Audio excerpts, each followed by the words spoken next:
পূর্ব আফ্রিকার দেশ তানজানিয়ায় প্রাকৃতিক দুর্যোগ লেগেই আছে। প্রবল বৃষ্টিপাতের কারণে দেখা দিয়েছে বন্যা। এরই মধ্যে প্রায় 2 লাখ মানুষ ক্ষতিগ্রস্ত হয়েছে। পানিবন্দী অবস্থায় মানবেতর জীবন কাটাচ্ছে সেখানকার মানুষ। এমন পরিস্থিতিতে ভূমিধস ব্যাপক আকার ধারণ করেছে। ওয়ালটন ফ্রিজ কিনে অনেকের মতো আপনিও হয়ে যেতে পারেন মিলেনিয়াল।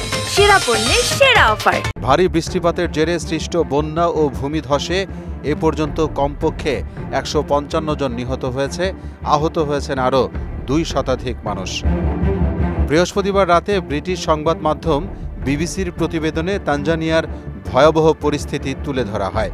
প্রধানমন্ত্রী কাসিম মাজারিওয়ার বরাত দিয়ে প্রতিবেদনে বলা হয়েছে, তানজানিয়ায় এল নিনোর কাছে প্রবল বৃষ্টিপাতের ফলে বন্যা ও ভূমিধসে অন্তত 155 জন মারা গেছেন, 2 লাখ মানুষ ক্ষতিগ্রস্ত হয়েছে।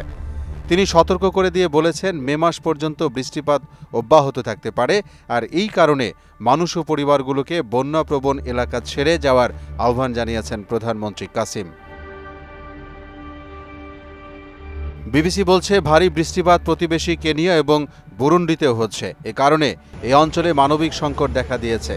চলতি বছরের জানুয়ারি মাস থেকে দেশের পরিস্থিতি নিয়ে তানজানিয়ার সংসদে প্রতিবেদন দেওয়ার সময় প্রধানমন্ত্রী মাজালিওয়া বলেন, 155 জন নিহত ছাড়াও 236 জন আহত হয়েছেন।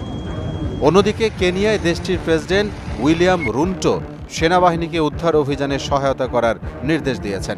মূলত এই দেশটিতেও ভারী বৃষ্টিপাত রাজধানী নাইরোবি সহ দেশের বড় অংশে আঘাত এনেছে।